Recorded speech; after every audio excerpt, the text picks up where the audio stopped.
WrestlingInc.com brings you Two-Faced Wrestling Talk, the podcast that goes beyond WWE and goes in depth on NJPW, AEW, ROH, PWG, and more. Also featuring fun pop culture and wrestling crossovers, listener Q&As, and extended discussions about wrestling topics past, present, and future. Now, here's your host, Kelsi. Hi, and welcome to Two-Faced Wrestling Talk. I'm joined, as I am every week, by my co-host, Paul. Here I am, in the Midwest. I'm in the Midwest, too. Full of deep dish pizza and lots of beer. Yep. Good stuff. And also, awesome cinnamon rolls. Yes. That we just had today from this restaurant in Sailors. Yes, phenomenal Swedish restaurant on the north end of Chicago. Yep, so this week we don't have a lot of wrestling to talk about, but we do have a really fascinating Cobra Kai discussion that I had with Glenn Rubenstein and also Raj Giri from Wrestling Inc., of course. We all three got together, discussed and reviewed Cobra Kai Season 2, and we also compared it to wrestling. So you might think, this has nothing to do with wrestling, but it does. We made it connect back to it because I think wrestling and pop culture go hand in hand, and we talk a lot about that and the show itself in general in our upcoming discussion, which we'll play for you in a minute. But we really haven't gotten a chance to watch as much as we would want. Yeah, I mean, your discussion's interesting. Like you said, it is wrestling related in some forms because, you even make a Punishment Martinez comparison and reference during the episode. So definitely worth checking out. But yeah, we've had a crazy schedule. I've been crazy work up here in the Midwest, and you went to your first Cubs game today.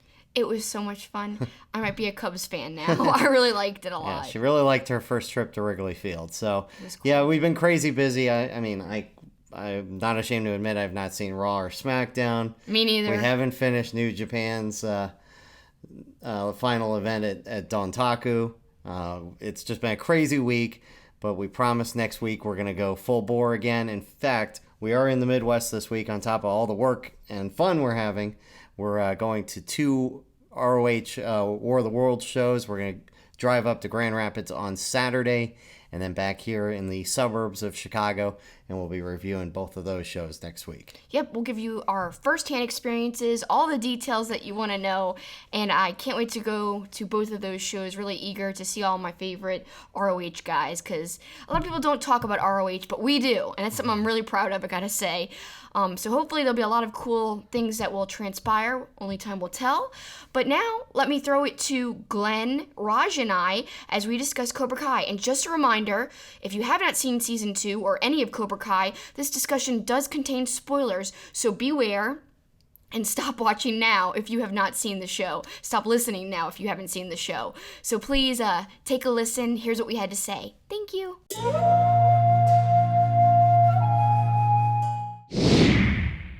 Okay, I'm joined again by Raj and Glenn, and we're going to be talking about Cobra Kai as we did last week. Well, we actually had so much to talk about, it couldn't be contained in one episode of analysis. So we're doing a second parter right now. And tell me a little bit more about you guys' thoughts about the whole Season 2 of Cobra Kai. Well, it's funny, we were just... we were talking about if there's going to be a Season 3 and how, we thought there was. And then pretty much as soon as we got done recording, they announced Season 3. So that's a relief. I love that show. Overall, I thought it was one of my favorite. This is one of my top 5 favorite shows of like the last 10 years, I think. Easy. That's a strong statement. For sure. But I agree. What do you think, Glenn? It's really, really good. I think Season 2 has the unenviable position of following Season 1, which was damn near perfect. I think Season 2, I like that they took sort of an Empire Strikes Back ending to it. Definitely, this is a middle chapter in the story, which is always tough to satisfy people with, right? Because it's not the beginning, it's not the end. But that being said, yeah, it's definitely one of my favorite things this year. There were a couple episodes where, again, we talked about this before, you really had to remember Karate Kid 3 to make it seem plausible, the weight of it. There were times when my wife was saying like, yeah, but do we really, who knew running a dojo was so hard? There were some times when it was a little tedious, I think, the strain on the plot, but overall I would give this an A- for a season. Yeah, I thought earlier on in the season, I I found myself not as into it as the first season, like probably around the third and fourth episodes, kind of when Daniel's starting stuff up and, you know, they're doing the balancing stuff on the wood. You know, I thought it was still good, but I was like, this isn't quite living up to the first season. But then I thought it picked up a lot. And, you know, with the original Cobra Kai reuniting and all this other stuff, that I thought it really picked up and more than made up for it. But I agree, kind of with the movies, the same thing with the movies. The first was superior, but the second was still really damn good. And I know, Raj, we talked about not only the first and second movies, but Glenn talked a lot about last week about Karate Kid 3. And I actually went back and rewatched it last night. So it's completely fresh in my mind. And actually, I flippin' loved it, I gotta say. The cheesiness, I know, Raj, you're not the biggest fan of it, but the cheesiness, I embraced it. And actually, I found a lot of things that mirrored it in Cobra Kai season 2. And I don't think in a bad way either. Yeah. It fleshes out Kreese's character so much because the cartooniness for Kreese was just amped up to another level in Karate Kid 3. And I'm really thinking after rewatching the movie, because I literally had hardly any memory of it. Now that it's fresh, I really think we're going to see Silver. And I want to see it, honestly. I know it could fall into the realm of too corny, but what I think Cobra Kai as a whole has done so well is balance the corniness with realism, because the over the top stuff, I think that's 80s. That's what the 80s was. That's what the original movie series had little touches of. And they pay homage to it without going over the top and extreme with it, in my opinion. But I know other people can disagree. Yeah, like if someone were to tell me like this season was going to have the original Cobra Kai's riding motorcycles together, I'd be like, oh, that sounds so cheesy. But the way it was done was great. So yeah, I think you could bring people back. You could bring people back from part 2, you know, Chosen and Sato. I don't know if he's still kicking, but I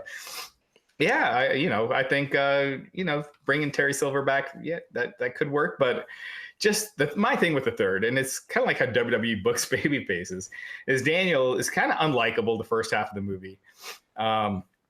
Then when he comes around, he still gets his ass kicked and he wins on a technicality. Doesn't get the girl. I just thought he looked really weak in this movie. No, I think it's interesting. One thing you have to do with the current series, but you don't even realize you're doing it, is I think there's a suspension of disbelief that, isn't it weird these guys are going through this stuff and their characters are supposed to be in their 50s now? I feel like if they'd set the series 10 years ago, maybe it would make a little bit more sense. Not that it ever really took me out of it, but I know I share this fact all the time. Ralph Macchio is now older than Pat Morita was as Mr. Miyagi when they were filming Karate Kid 1 or 2. So, what? I mean, 5 years older at the start of Cobra Kai than Pat was when they released Karate Kid. That is insane. Yeah, that is crazy.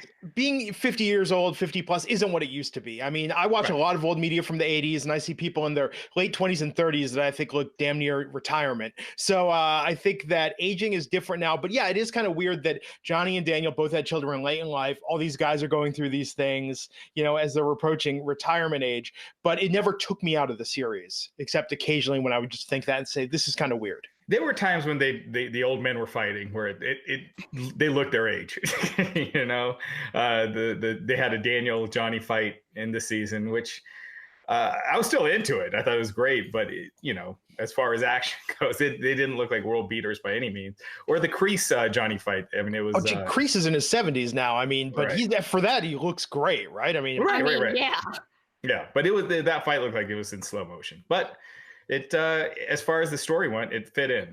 They probably could have kept it a little shorter, but it's kind of nitpicking. But overall, in the arc of things, I thought it was great. Shout out! Oh, I'm sorry. It worries me a little bit when Johnny and Daniel had their interactions, because we keep getting the tease of the big fight, which obviously is eventually going to happen full on. So I'm afraid when they have that full on fight, that it won't look as good. I mean, I'm guessing. You don't think it'll ever happen? No, I think Johnny and Macchio join forces next season. Well, I mean, I think they'll join forces, but I think we're going to see a Rocky 3 type of situation, just like they teased. I think they're going to deliver it, but maybe they'll deliver it just like in Rocky, where they just show them about to spar, but they freeze frame, epically and cheesily. But maybe we won't ever see it. You're right. That is another take that I didn't really think about, but I'm just thinking people want it So they're going to find some way, whether it's friendly or not, to deliver it. Be a great way to kick off season 3, the way we saw the Kreese and Johnny fight at the beginning of season 2. I mean, these guys have to link up for season 3 for the plot to go in the direction people think it's going to. So I think it makes sense. One thing I was going to say, Cameo, I didn't even realize my first time through because it looks like she hasn't aged a day. On the second time, you noticed who's playing Aisha's mom in the episode at the country club was Kim Fields, 2D from Facts of Life. What? Who, yeah. Who I went on Twitter. It turns out she was a huge fan of season 1. They shoot the show in Atlanta. She lives in Atlanta. She was on Real Housewives of Atlanta. And so she was able to make that cameo happen. But for me, that took me out. I was like, is that Kim Fields? She's hardly aged at all. I used to have a crush on Kim Fields when I was a kid. No. Yeah, who didn't? Yeah, no, I was always a Joe kind of guy when it came to Facts of Life. The Facts of Life. Why haven't they rebooted? I remember that. It was a sad day when Mrs. Garrett died. Absolutely. Why haven't they rebooted Facts of Life? That seems prime. It's coming. They may. Yeah, they very well may. Yeah, absolutely. But and that's the thing. I think as far as reboots go, Cobra Kai really sets the gold standard, right? I mean, and Creed, if you kind of count that. Yeah. Creed's great too. Yeah. Absolutely. I think both of those have done such a good job of how you continue the past while telling new stories. Yeah, I was just kind of thinking like other 80s movies you could do that with, like, Back to the Future or Lethal Weapon, all these series where you could kind of move it on to the next generation, kind of take that plot and hand it out while, keeping the original cast. Best one is Goonies. I think Goonies is primed for the treatment. That's been teased on and off. Gosh, I'm just so tired of getting my hopes up for a Goonies reboot. I would die for that. A movie Raj has never seen still. We've been talking about this for years. I know I won't like it, so I'm not even going to try. This is sad. Oh, anytime I watch an 80s movie now that I haven't seen, I think it sucks. This is such a sad thing. Raj, I'm disappointed. I know. I watched Cloak and Dagger last night for the first time with Henry Thomas and Dabney Coleman. I'd never seen that from the 80s before, and I was like, okay, this was a pleasant movie. It was cute. I get why kids like this. Never heard of it. Really? Where it's like his imaginary friend in the video game and the whole thing? I've never heard of it either. So Henry Thomas made this after... Is that E.T.? He made it after E.T. and Dabney Coleman, his dad and his imaginary friend, Jack Flack. It's a whole thing. It was pleasant. It was cute. So I'm with you, Raj, that sometimes I see things and I have to say, well, at the time I understand why this was popular, but I'm telling you, Goonies is legitimately, every time I watch it, I mean, I have yet to find fault with it. It's legitimately a great movie. It's a feel-good movie. It's something that really speaks to your childhood innocence. I think that's why it works, even watching or rewatching as an adult. You may like it, Raj. I don't know. I mean, because if you take me into account, I was born in '89, so I didn't see any of these movies in the '80s. I'm watching them from like a '90s kid perspective, and I still love them.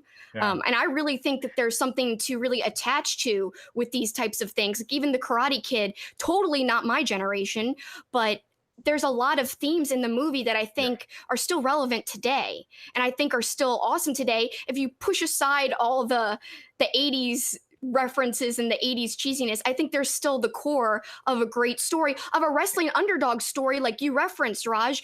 Let's talk about suspension of disbelief like Glenn mentioned a few minutes ago. Suspension of disbelief, you've got to do that and have that when you're watching wrestling. There's all kinds of different types of characters and types of story in wrestling, including the over-the-top cartoony types of villains, which for a period of time worked, but surely does not work now. But what does work now is characters that have a sense of realism but amp it up. Everyone always says the best wrestling characters are people playing themselves but amped up to 100 or to 105 or whatever, more so than their normal selves.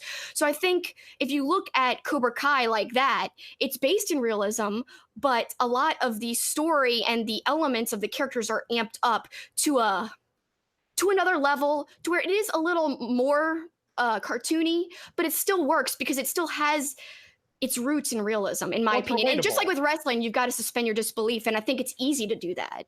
Kelsi, it's so funny. On the Wrestling Inc. podcast, Raj and I were talking about this, and Matt Morgan looked at us with disbelief. He's like, why are you going on about this? I was like, Matt, trust me, you'll watch it, you like it. Matt loves it. I'm like, yeah, dude, because Johnny Lawrence should be so relatable to you. Like, that's why you're going to love this. Like, yes. You're going to get this, it's like that bit of realism. That's what people relate to, and they get. And I think that's why the series has been so popular, because so many people went one of two ways. Either they had the Daniel experience and growing up and things went well, but they feel that maybe they've lost a little something in their step, or they have the Johnny experience where they feel like they peaked, or maybe they had neither and they wish they'd had either of them. And that's something that they tune in for. But I'm surprised universally, I've yet to really see anyone that disliked this show. And that's rare. Yeah. I mean, this, Game of Thrones, Breaking Bad, those are like 3 shows that people that have actually sat and watched, Game of Thrones, I know, like my wife never got into it. She watched 1 episode and I was telling her, you need to watch like 3 in a row, 4 in a row. But for the people that have, like, gave it a real shot, that Breaking Bad and this show are the 3 shows I could think of that I cannot think of anyone saying anything negative about. Wow. But I don't know. Game of Thrones is a little violent and a little rapey for my taste. Game of Thrones isn't really my taste either. I gave it a try and didn't like it, but Breaking Bad, one of the best shows of all time. Definitely in my top 5 of all time.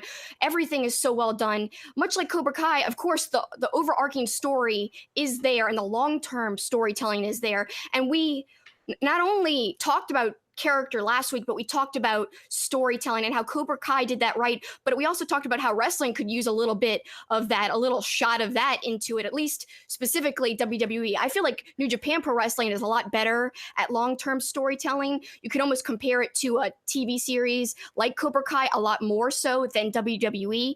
I think they're a lot more successful at long-term things. To an extent. I could see, but I feel none of the characters in New Japan right now, to me, are as compelling as like Johnny, right? Like if 10 years ago someone told me they're going to do this Karate Kid reboot thing and I'm going to be siding with Johnny over Daniel, I'd be like, either A, I'm going to turn into a big prick in 10 years, to make that kind of a left turn, or B, you're ribbing me. But they did that. I mean, his character, it's something a lot of people can relate to, someone down on their times, but really deep inside a good guy that had it rough. And I think they told that story well. Right now with wrestling, with Seth Rollins or Kofi Kingston, everyone was so behind Kofi, but they need to give him something. They need to, show what his character is. I mean, other than just throwing pancakes, give him something he can sink his teeth into, because the fans are into him. So take it and run with it. Well, it's like Kevin Owens that we talked about, right? I mean, it's like Kevin Owens, he goes like sort of awkward babyface or heel, but they're not giving us motivation anymore. They're not even talking about why he does what he's doing, why he would make that turn. It's like a little of that backstory makes someone a lot more sympathetic, a lot more interesting as a character. Yeah. And not only did they not play into the reasoning why KO switched from weird babyface to heel again, they didn't even give it time to breathe. So they did this whole switch super fast and without reason. Maybe if they had planted a little bit of reason and extended it, it would be a lot better, and we would be talking about it in a good light, like Cobra Kai, like we're talking about right now, with a great storytelling series.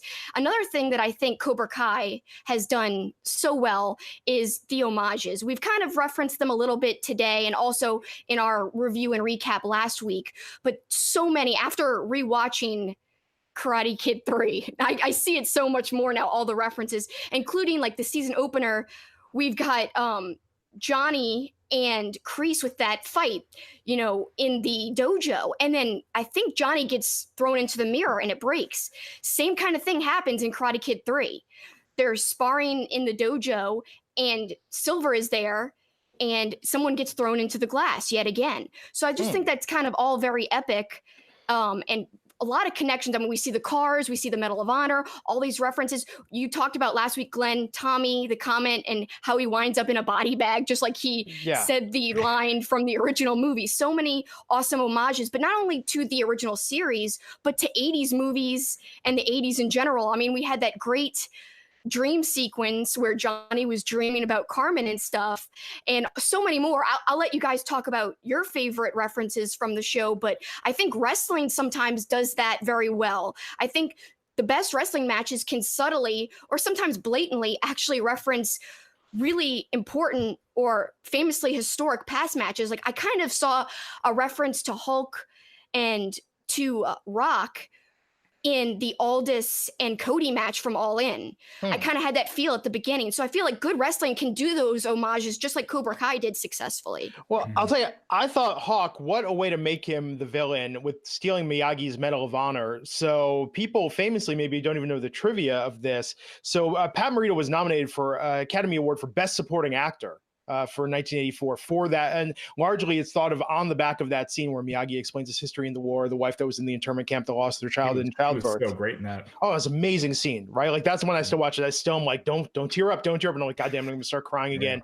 America's a horrible country. We've done terrible things to our own citizens. Thank you, Mr. Miyagi, for showing us the way. But I think that, the producers actually wanted to cut that scene out of the original film because they thought it slowed down the pacing. That scene is pivotal to really understanding the character of Mr. Miyagi and all he's been through. So I think to have Hawk steal that medal, oh my God, what a way to get heat on Hawk. Hawk had such extreme heat, I feel like, throughout the entire series. I mean, what a 180 character change. Because especially in that episode in the middle of season 2, we see the flashback of him crying, and then he's laying on his back, and it dissolves to current Hawk / Eli, and he's getting his back tattooed. Very strong, very confident. And when we go more into the finale, we'll talk about how Eli got a little bit of what was coming to him from an unexpected person. We'll get into that in a little while. But yeah, Hawk is someone that you just love to hate. But you could still turn him back, as Raj said last week. Yeah, he's got that backstory. By the way, Miyagi doesn't think that America was a bad country or anything. We just got to make that clear. he just felt like there were stupid things that that were just we're not saying anything bad about America. No, yeah. I think it's not a controversial stance, Raj. Just say in World War II, the United States bad things were done back then. Citizens poorly. Yes, bad things were done back then. So Miyagi was a part of the 442nd, and we find that out obviously in the original movie series, but they reference it again. Robby was reading about that. He has a book, and it said 442nd on his bed, as well as the history of Okinawa, which also Daniel was reading back in the original series too. Another reference that I enjoyed, because I kind of really delved into, since last time we talked, the references that were mentioned more so. And it really enriches my experience having read about the references and rewatched a lot of the stuff. It makes Cobra Kai even better. And Robby, I bet the scene went something like this. This book's really good. I can't believe you hate him. People listening won't get it, but if you're watching the video, you'll see my Robby impression. He's bordering on AJ Styles hair at this point. Oh my God, yeah, I could see that. A little bit longer. That's really nice. But he's got this weird sort of Jonathan Brandis quality, which I like. Raj, you remember Jonathan Brandis, right? You're old enough. He was in Ladybugs. He was in Sequest, DSV. He took his own life in the late 90s, but he was a child actor that was very, very popular in the early 90s. I don't remember him. Yeah, he was in Ladybugs with Rodney Dangerfield. You want to talk about watching an awkward film that is aged poorly. Does Robby have any lines that are more than 2 sentences? It's like a sentence, a smirk, sentence, smirk. I don't think he can do more than 1 sentence, but that's... Yeah. Speaking of other films, I didn't catch this homage till the second time through, but I'm pretty sure it was intentional. When Johnny's filling out his dating profile and talking about what he's into, and he says cavemen, and then he follows it up with saying Geico, the Geico cavemen from the commercial. But I'm also thinking that's a double meaning, that he's referencing the movie Back to School with Rodney Dangerfield, where William Zabka played the bad guy Chaz and famously shows up at the Halloween party in the caveman outfit. Huh. That's funny. I like that they're tying in the Zabka verse to all these other movies William Zabka's done. Let's see if there's any European Vacation references. Oh my God, he had a little cameo in that. European Vacation. But no, I've been tweeting at the creators, like, just one of the guys. It's one of my favorite films of all time, up there with The Karate Kid. And William Zabka famously played Greg Tolan, the villain, in Just One of the Guys as well. And in fact, Just One of the Guys had the little Karate Kid reference in it. So I love when they do the other little nods to his other roles. Speaking of which, not to digress, but did you know William Zabka did another movie with Martin Kove called Shoot Fighter in the early 90s, where Zabka plays a dojo owner down on his luck who has to enter these underground blood sport type fights. And Martin Kove is like the overseeing boss of all of these. I didn't know Zabka had any work after Karate Kid Part 2, so no. Oh, no, Zabka did a lot of stuff, but he did a lot of direct videos, martial arts. He's nominated for an Oscar for a short film he did. I mean, like, he's actually had a big career behind the scenes. Wow.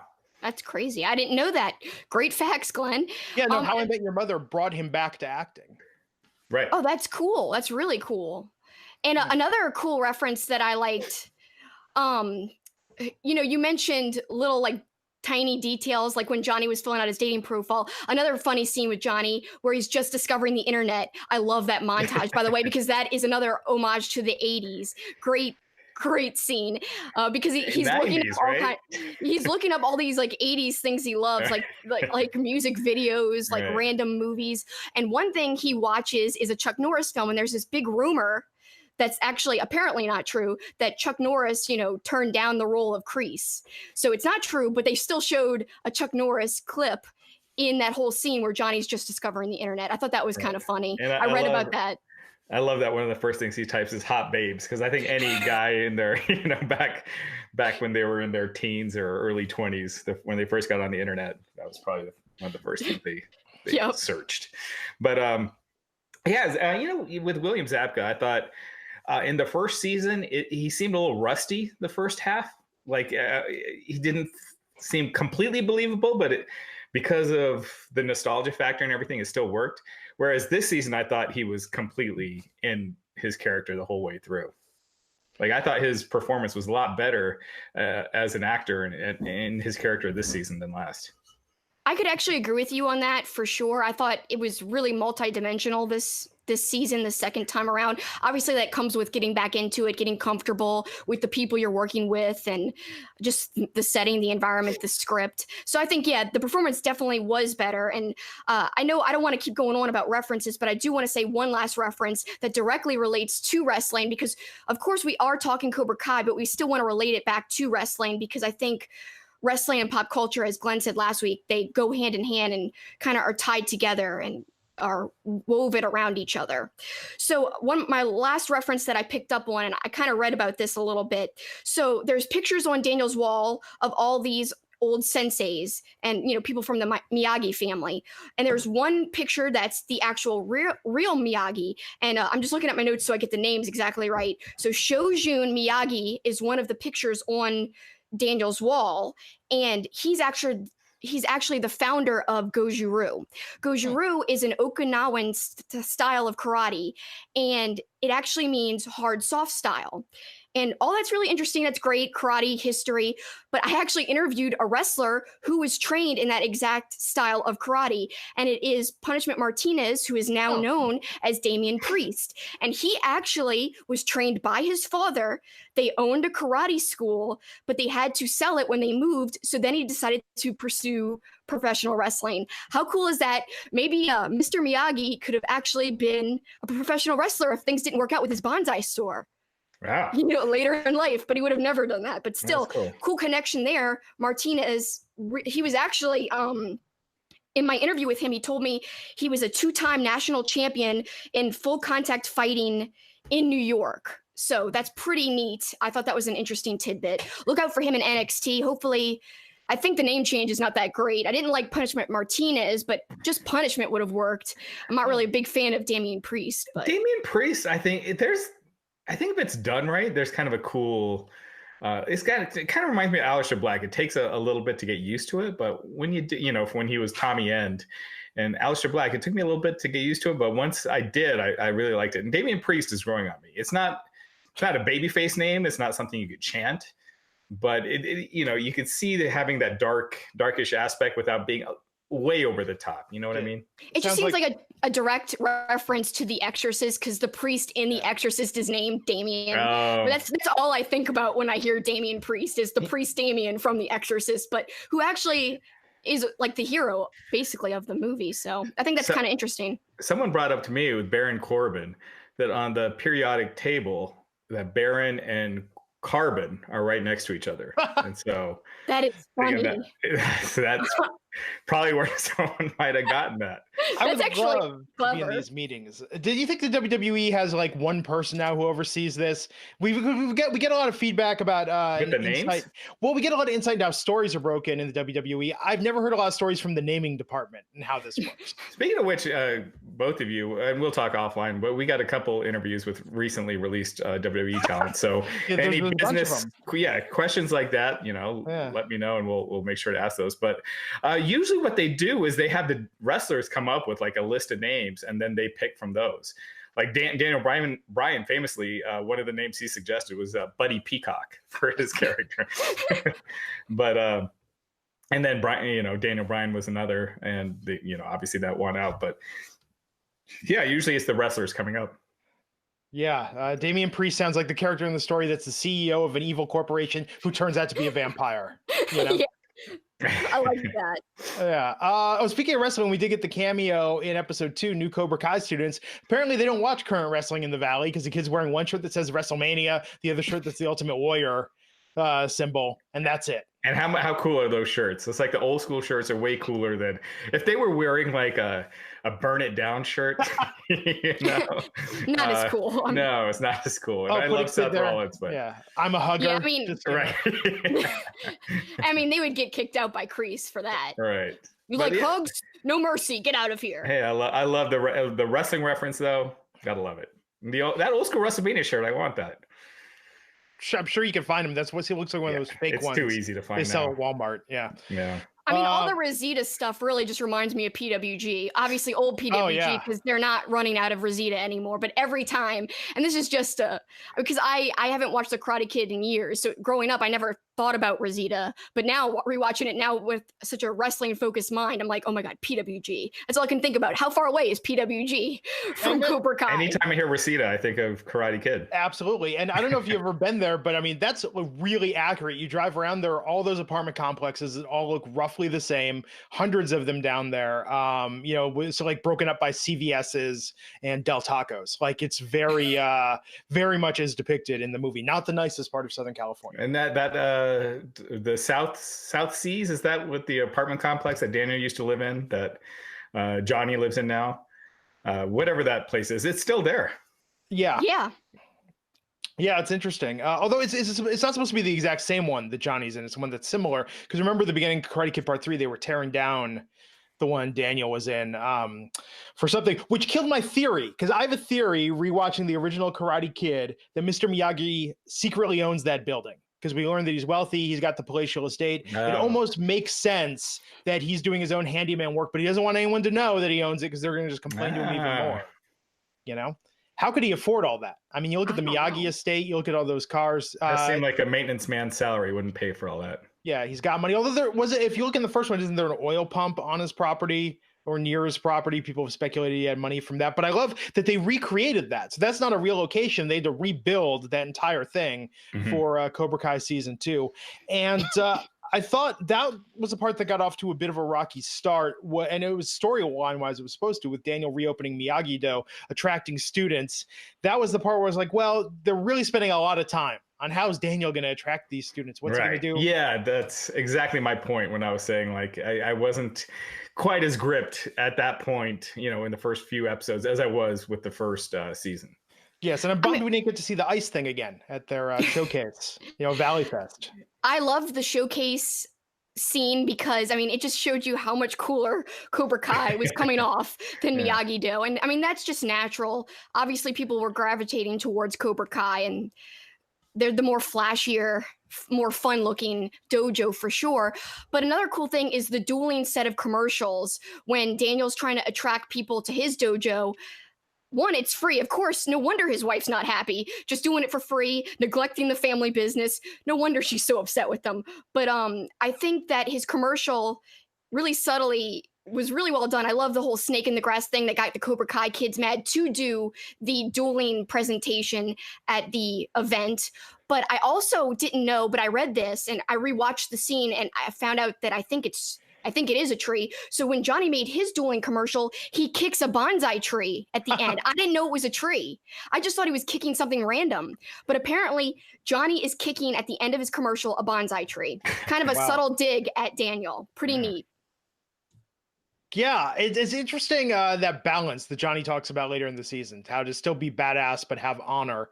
I think that's a very interesting idea, and it really sets up where things can go next season. I think that's kind of more realistic with today's environment. You know what I mean? Like, I think that's kind of what people really think of with martial arts in a lot of ways is, being able to be tough and defend yourself. Like when people go to jujitsu classes and stuff like that, it's not to be, I don't know, overly peaceful, but it's to be able to defend yourself, but still be a fighter, and you can take care of business when you need to. Now, the creators have made this comparison saying that in the Valley, in Southern California Valley, the karate is like football is in Texas. How's the dojo scene where each of you live? I think there are like 3 or 4 dojos in my small town north of San Francisco. And I know this because I see people on Facebook post about them all the time.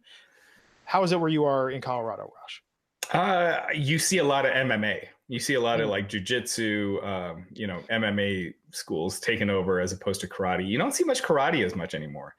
It's, mostly Aikido, jujitsu, things like that. Kelsi? I feel like there's more boxing schools around here than karate schools. That's the funny thing. But maybe I'm just not looking out for karate schools, but I don't recall in my driving around, and I drive all the time, and New Orleans really is a small place. I don't remember seeing very many, to be honest with you. So I'm not really sure. I don't think this scene's very heavy here, but what I want to ask you guys is, if you were in the Karate Kid universe, in the Cobra Kai universe, which dojo would you prefer to train at? Miyagi-Do or Cobra Kai? Now, take into account the philosophies and everything like that. And what do you think, Raj? Honestly, with Cobra Kai, where it was towards the end of the second season, where Johnny kind of saw the light a little bit, that seemed a lot more fun, I guess. I don't know. Yeah, I'd probably have to say that, actually. Yeah, see, I think Miyagi-Do, it's interesting. I like that they're pitching it more sort of a lifestyle balance and meditation exercise. I just don't think it would be as intense, although it does seem like they're always doing yard work of some sort, Right. Or some sort of house chores. It's like, I can do those on my own, guys. It would be it would be interesting to see someone go through that Miyagi training and see how good they are with the. Did you ever watch Nathan For You, Raj? No.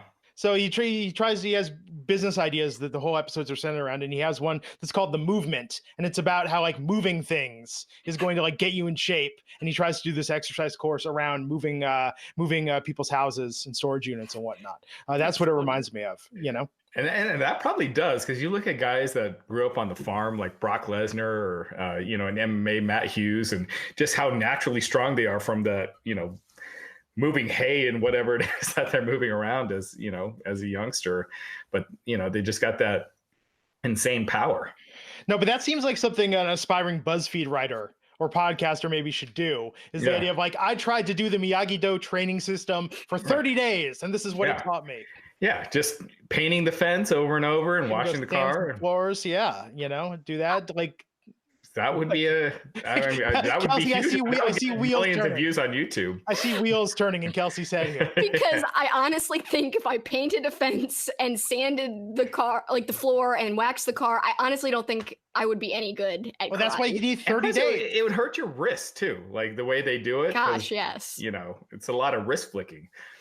I am Dimitri. That's who I'd be, but less annoying. I hope. Oh, Dimitri! Like, I never want to see a kid get beat up, but except for him. But not by Hawk. Yeah, no, they did a good job with Dimitri, right? And I think that they built it. They made it seem like he had no chance, and then out of nowhere, he pulled out a victory in the final battle. Yeah, I could not stand him for a while, but I was popping at the end of the show when he got that little win. Yeah, I cheered. I gotta say, I loved when he got his revenge, because it's like, nerds rule. Yeah. But let's talk before we get into the finale, because I feel like that was obviously the best part of the season, and that's what a finale really is supposed to be. But Glenn, any other thoughts of the rest of the season? I thought Stingray could have been a very polarizing character. Wasn't really feeling him at first. But I think that there is something sort of weirdly 80s about it, and maybe who's Stingray? Chubbs. Raymond, yeah. Oh, yeah. Did not realize he was the guy, if you saw I, Tonya, who played Jeff Gillooly in I, Tonya. Because I was like, where have I seen that guy before? I guess that's where the creators of Cobra Kai saw him and decided to cast him in this role. But living where I do, it's sort of a half hick, half hippie town. I've, grew up around a lot of guys that were too old to be hanging out with high school kids, still hanging out with high school kids. So I think that part of that is sort of a quintessential part of my childhood that I remember experiencing. And I think that they made the character a little, like, you warmed up to him by the end of the season. Yeah. He was 80s over the top like,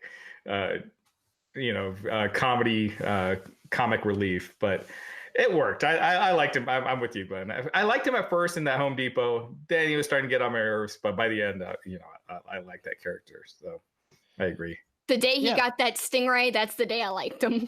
He flipped the script. And then he literally looked like he broke kids' legs in the finale. Like, I couldn't believe, I was like, way to go, Stingray, way to go. I like the two nerdy kids, too. I like those guys. Oh, yeah. No, I thought Not they to be were really trendy, good. but yeah.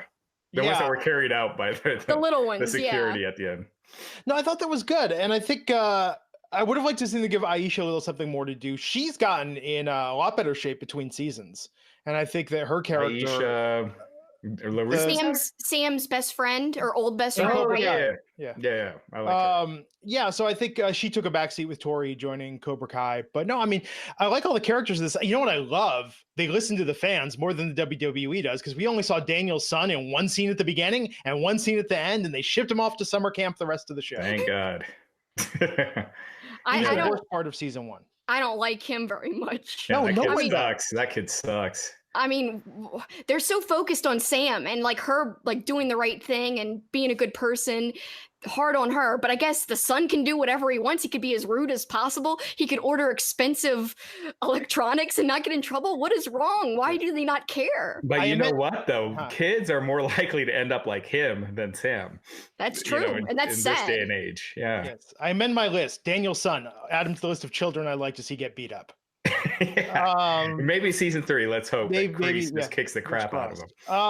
Yeah, I thought Sam was good. I mean, look, Sam is kind of a plain vanilla character, similar to Robby, right? I mean, they didn't give her much of an arc. I think Robby kind of changed. Like he started off dark, became overly goody two shoes, and then by the end, you had the shift. Yeah, the gray. But I think that Sam, I think, is having internal conflict, though. I mean, we saw it with the kiss to Miguel.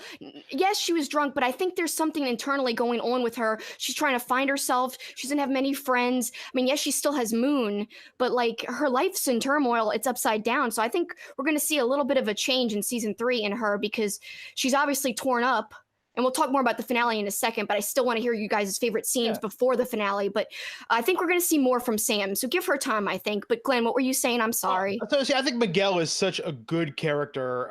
Just so well written, so well rounded, so relatable. Reminds me of a lot of kids I know. He's not one particular archetype. And I think that to pair him with someone like Samantha, it just seems weird to me, the part that was, but I remember being a teenager. I remember how you take things that he was still obsessed about this, conflicted about this, where it's like, you guys have been broken up for 6 months, and he was still like obsessed with her. And like happens, making man. Cringy flash animations. Hey, I get it. Ex-girlfriends that were obsessed with me afterwards. Raj, the teenage years. When Raj retires and writes his memoirs, No, I think it's tough for them. Yeah. Hey, but no, I think that I like the roller rink stuff. I think it's interesting for them to show kids going out to things. I mean, because I wonder all the time, we have a roller rink near us. I'm like, how in the hell does that stay in business? Yeah. So I think to, show that golf and stuff is still popular, that the roller rink is still a popular destination. I like that they're trying to just show that it's not just, oh, you kids on your iPhones these days, I love the golf and stuff callback. That was one of my favorite parts. I was like, yes, it's still there. I was wondering if they were going to show it, and it was great. I knew it as soon as he's like, you should take her to where I took all my babes. Right. Wonderful. And they played that same song from the first movie during it. Yeah, and the music was really, really good this season. I like that they bring back the tunes from the original movies. Right. And give a little twist, like Cruel Summer. They brought that back. And twice in the episode, the original and then the remake of the song, both worked really well in both instances in the same episode. Loved it. Yeah, so real quick, let's go through what happened in the final episode. Yeah, Kelsi, you want to? Okay, so obviously Sam's conflicted because the episode before the finale, she kind of accidentally kisses Miguel. We don't know if it's a pure thing or if because she was drunk or because she was upset with Robby. And then she had the fight with Tori in that episode as well. Right. And so Sam is just in turmoil. Things are up in the air, up in smoke. So we see the beginning of the finale. She's at Johnny's house because Robby doesn't want to take her home because Sam tells him, I can't go home like this. So frantically, Sam's parents Daniel and his wife trying to find where she is. She's got an iPhone tracker. They find she's at Johnny's house. A little tiny fight ensues, but it's broken up yet again, as we never see them go all out.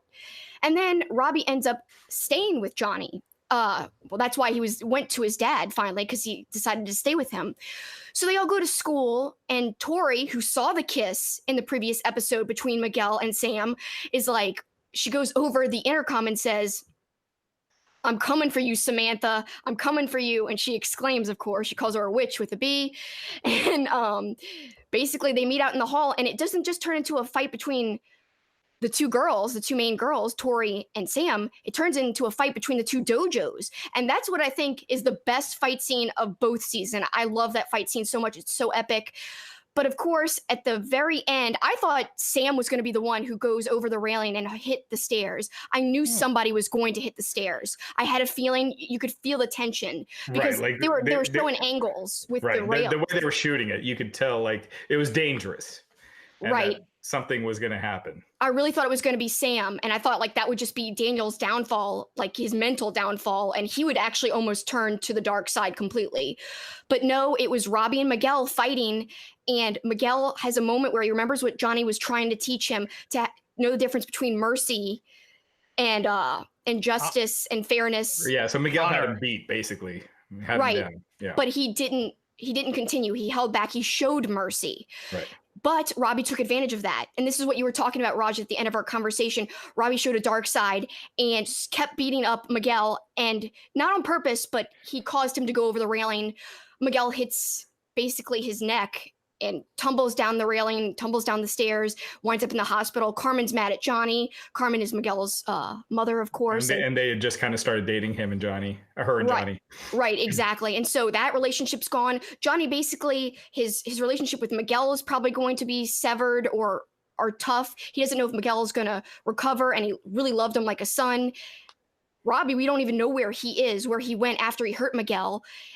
Daniel and Johnny are not getting along, and like you just referenced, Carmen and Johnny are probably no more because she doesn't ever want to see him again. So Johnny's in a really dark place. And before we analyze the episode itself, you guys can give your thoughts. And real quick, and right at the end, Johnny's going back to the dojo, and he sees that Kreese came back. Kreese was basically exiled a couple of episodes earlier, and he sees Kreese training the students. The students have turned on Johnny because he taught them to show mercy. Miguel had shown mercy, and he ended up, probably paralyzed. Who knows what's going to happen to him? And so they've turned on him. So Johnny is basically a man without a country now. He's got no dojo anymore. Kreese took that over. And we're kind of left at the end of the season with Johnny by himself. Kreese is running the Cobra Kais. Daniel, we'll see where his head is at, because his student was the one that didn't show mercy and caused a guy to, be seriously injured. And his wife doesn't want him to talk about karate anymore. So who knows where he's going to go from here. He obviously probably can't be involved with Miyagi-Do if he wants to remain in his relationship with his wife and have a good relationship with her. But also, you mentioned Johnny, Raj, and he's in a very dark place right now, throws his phone away. We see that Allie actually accepted his friend request on Facebook, so we were thinking we're going to get an Allie tease. But do you think, after Johnny sees Kreese taking over Cobra Kai, eventually you said that they might team up, him and Daniel, but what I'm thinking might happen first, and I want to know what you think. Do you think he's going to actually go down a dark path again? Because he's all alone. He's basically in a really bad part of his life. Is he going to go down a dark path and a villainous path before he finds the light again and maybe works with Daniel against Kreese? What do you think? I don't think he goes down a dark path again. I think he realizes that what he was doing was wrong, and these kids have turned this dark path, whereas Miguel was right. And because, I think he sees Miguel as the model for how the student should be.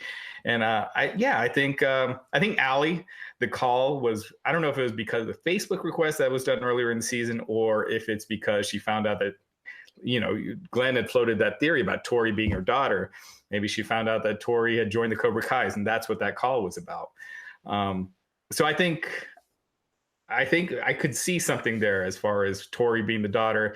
She comes in and things start getting messy with Johnny. I see Johnny and Daniel kind of getting together and then Allie coming in later in the season and it causing complications. Glenn, your thoughts? I think so. I've thought about this Allie and Tori thing. If you go back to the original film, Allie's family had money, clearly. So I think there's a disconnect with her and Tori. But what's interesting But is Johnny did too. Well, yes, but the difference though with Allie, remember Allie Schreiber, the last name. I'm thinking Allie's maybe the stepmom. Allie's maybe the stepmom who's been away, who doesn't want to deal with the kid, perhaps. But I love the swerve, though, that we see season 1. Johnny's bummed out, gets the request from Allie, or Allie tracks him down, starts talking to him. He thinks, oh, hey, it's go time. Going to make things happen. Get a little Blue Chew. Plug for the sponsor. Shows up there, and then Allie just wants to yell at him because Tori's my stepdaughter. How dare you get her into all this trouble? That's a good way to do the reveal. Yeah. I think that would be something that would sandbag people pretty well. I think getting Robby and Johnny back together, though, would also be a good way to kick off the season. Johnny's got to find Robby, right? Because he still doesn't stop caring about him, because he's in trouble and he's on the run. I think there's a lot of different ways it can go. I like keeping Robby on the dark side. Like, have Robby just being like... because I feel like Robby and Miguel, they're the two strongest, the two strongest kid characters is Sam and Tori now. You almost got to keep them on opposite sides, one way or the other. And I think Daniel brings Miguel in, and Robby's on the outskirts. And because he feels shunned, almost like Chosen in Karate Kid Part 2, after he doesn't go out to help Daniel save that kid in the storm, and then he tries to kill Daniel's girlfriend or whatever. But I could see that happening with Robby. He feels shunned and goes off and becomes the star of Cobra Kai and gets even more ruthless. Well, there is a tease. If you look when Johnny is watching YouTube videos, one of the sidebar recommended videos on there is showing wheelchair self-defense in the karate videos. So a lot of people are speculating that Miguel will live and survive, but perhaps be in a wheelchair, and will have to learn to adapt to that new aspect of his life. I think there's a lot of directions they can go, and I don't think they're killing Miguel. I think that would be a huge mistake. No. Yeah, I don't think they're killing him, but it's going to be interesting because he's not probably going to bounce back and be positive. He's probably going to say, I showed mercy and it backfired. He might have a little bit of a darkness in him at the beginning, but I'm sure it won't last long because I do think he's the strongest baby face overall. I really do. So, yeah. But I think there will have to be some darkness there because he's got to struggle, if he is in a wheelchair, with what happened to him. I think within a few episodes, he'll be back to where he was. I think he'll probably start off in a wheelchair, and it's his rehab, and maybe it's a whole new training system that Daniel comes up with to get him back to, where he was. And Daniel helps him get back to, being back to getting better. Yeah, we'll see. I think it's going to be very exciting, but season 2 definitely ended on, quite the Empire Strikes Back ending. We get that amazing fight scene, and then just everything is in disarray. Everyone is down. With the exception of Kreese, right? So evil is risen and in control, but all the good guys, all the gray area guys are all down on their luck. Dun, dun, dun, dun, dun, dun. Yes. Yep. Yeah, Miguel, absolutely. Frozen in carbonite, just waiting to be rescued. Yeah, no, it was a... kind of like the last season too, right? Like the Cobra Kai's one, and but it wasn't as dark as this season, how it ended off. But it just leaves it wide open for where they can go. So I'm excited for the next season. We got to wait another year. I almost wish that they didn't have them all released at the same time, because I ended up watching them all in 2 days. It's I got to wait a year for another 10. So. Also, in the news of this renewal, YouTube is changing some of the premium model. They're still going to window original series exclusive to YouTube premium subscribers. But starting this summer, they're going to make Cobra Kai seasons 1 and 2 available with ads on YouTube. And to your point, they're going to do a binge window of season 1. But for season 2, they are going to release those weekly starting this fall to non-YouTube premium subscribers. So they're experimenting with the model a little bit. I like when they drop it all at once, though. I think the binge model helps sort of pave over any of the lesser areas of a season, right? Because you're just on to the next one. I mean, there's nothing like binging. It's my favorite thing in the world. If you find a good enough show, there's nothing like it. It's like being enveloped in a great story. It's like in a cocoon with something. Like I was so into Cobra Kai when I watched the first 2 seasons back to back in like 2 days. I dreamt about it. I was dreaming about it, and like I wouldn't have had that reaction had I watched it week by week. It wouldn't have been as intensive, and it wouldn't have been so ingrained in my mind. And I kind of like that experience. And I feel like if the show is good, there's nothing wrong with the binge format. If it's bad, I feel like, then you're more than likely to just give up. Yeah, the only thing with the binging aspect, and look, I still love it. I mean, I went through the whole season in 2 or 3 days. But the one thing when you release it one at a time is you have time to digest it. You just go online, look on Twitter. It's that one individual episode that everyone's talking about. You hear different theories and different opinions on just that one episode. Whereas when it's binge, there's like kind of a whole season. It's not like one particular episode's being talked about. It's kind of just a general whole season. Whereas when it's one at a time, you can really get into that one episode, read different recaps and reviews, see what you missed. And I guess you just get more information and more out of that one any singular episode than it's tough to do though. I mean, like Better Call Saul, I use as the example where it's like I watch that, I love it, I go online, I read the recaps after, I read the threads on the message boards to see what's out there, I see what people are saying on Twitter. I listen to the Better Call Saul Insider podcast, where I then listen to 2 hours of people talking about the 1 hour episode I just watched, talking to the cast and creators, people behind it. I don't know if I can handle that for more than one show a year. I like actually binging Better Call Saul. I think it's easier to absorb everything. And also, it's funny, Lost is another show. I didn't watch it live. So Lost, I can imagine all the speculation, all the waiting. I binged Lost, and it was amazing. I still read about it, but I waited to the end of the whole series to read about it. Got books about it. I still think you can research, but you're right, Raj, there is something about going online and talking about one episode and really speculating what does it mean? What's going to happen next week? There's a kind of, we want to see it. We want it to be next week. It's a very kind of anticipation model where it's just a week away, but it still feels so far away. Whereas once you binge it, it's really far away. Right. And one episode at a time, you got 10 weeks where you're speculating and you're into it, as opposed to 3 days or whatever, however long it takes. But, again, I love the binging model too. It's just different. Right. So favorite scenes from the episode, Glenn? Oh, from the last episode? I mean, that fight scene, that 10-minute Or what about the whole season? What yes, the whole season. It's from the episode and the season. I mean, I like some of the cringe comedy. I like when they show Johnny out of touch with reality. I like seeing that reality of just, him, the gender, what? Is this a prank call? It's funny because there are people out there they're not as woke, that are not as progressed to where sort of society is at. And I like a lot of the humor they wring out of that with the Johnny Lawrence character. I liked Kreese. I like that they made you really care about him for part of an episode, at least, that you were like, oh, maybe I was wrong. Maybe he's not this mustache twirling villain. So I thought that was really good. I thought, not Kelsi, I don't know what you thought of this, not being a Game of Thrones watcher. I thought the references to Game of Thrones, where I was like, why are you guys shoehorning this all in here? Not everyone gets this.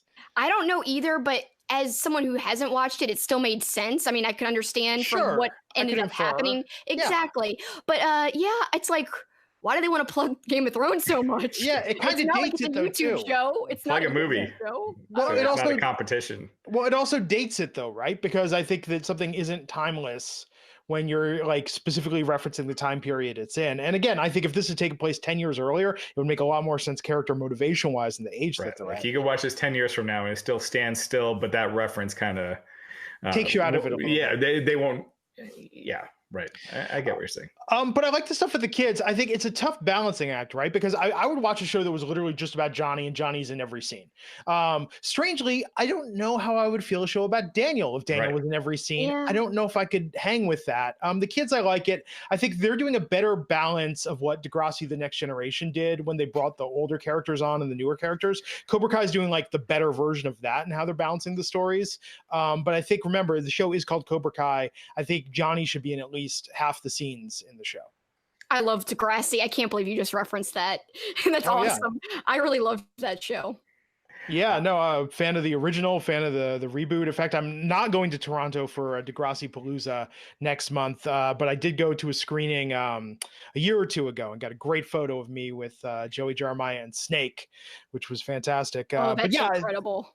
but I think the balance is very similar to what they're doing to what Degrassi The Next Generation did for those seasons when they had the older characters in. And I'm hoping they don't ever transition this to just the newer kids, because I think a Yeah. lot of people will Right. stop watching. I think so too. That's a perfect point there, because the nostalgia factor, the old characters, I think they have a lot to play in the story and in people's desire to see the story unfold. Raj, what are your favorite scenes from the season and from the final episode? One of my favorite scenes was when Daniel, Johnny is on the date with Miguel's mom, and they go to that Mexican restaurant, and Daniel's there with his wife, and they're forced to basically sit with each other because it was so full. And I love that whole scene and that whole part. They get just wasted together, and I just love that. So that was probably my favorite of the whole series. The last scene, that kick off the balcony. You saw it coming, but when it happens, it's still kind of like, oh, geez, like are they killing him off? Like, where are they going with this? So, a strong season. I thought it was it's a great show, and like kind of what you guys were talking about.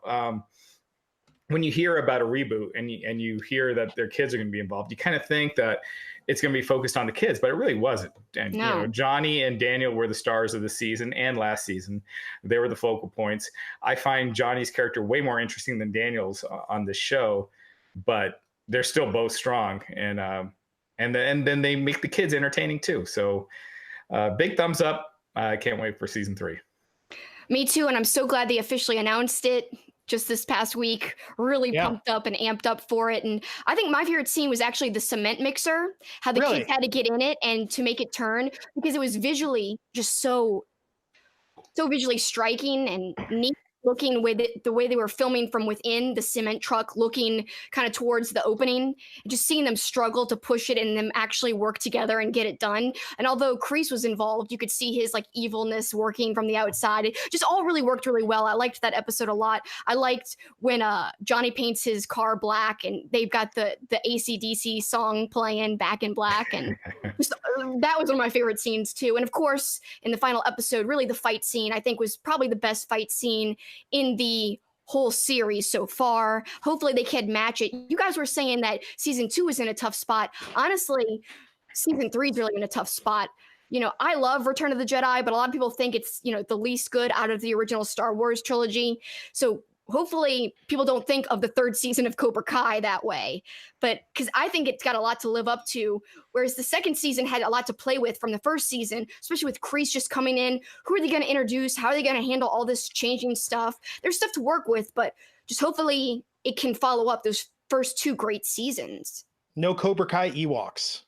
No, we don't want that. They were the Jar Jar Binks of the first 3.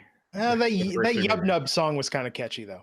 But no, I think that they've got a tall order going forward on this, and they keep talking about, the creators keep saying, "Oh, we've got seasons 4, 5, 6." Yeah, it doesn't have to be a 3-season thing. Yeah, I was just thinking that when we were talking, when we were talking about the arcs and everything.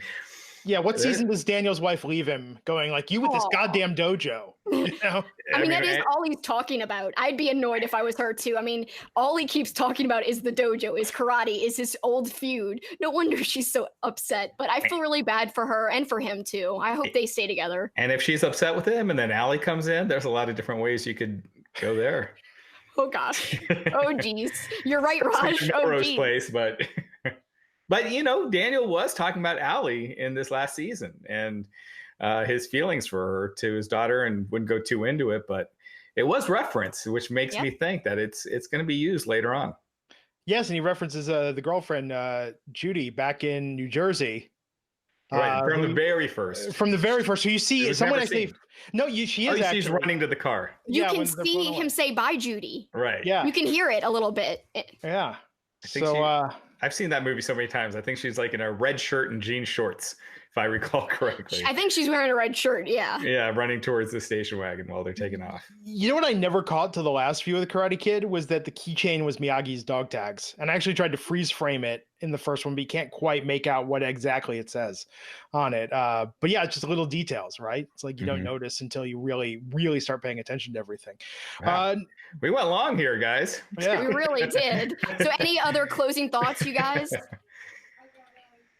No, I think we covered this to death. Although I got to say, what was up with them using a Peter Cetera or Chicago song that was not Glory of Love? And one of the episodes was called Glory of Love. Yeah. Yeah. And it was never used. The song has yet to be used on that show. Yeah. Maybe they're Maybe it's a saving rights it. thing. Or a rights thing, yeah. Or they're saving it. I really don't know. I hope the fact that they could get another Chicago song. Well, Glory of Love is just Peter Cetera. It's not Chicago. So maybe he's being a prick and doesn't. I don't know. I would think they own the rights to it because it was on their soundtrack, but we'll see. Yeah. So stay tuned for season 3 coming 2020.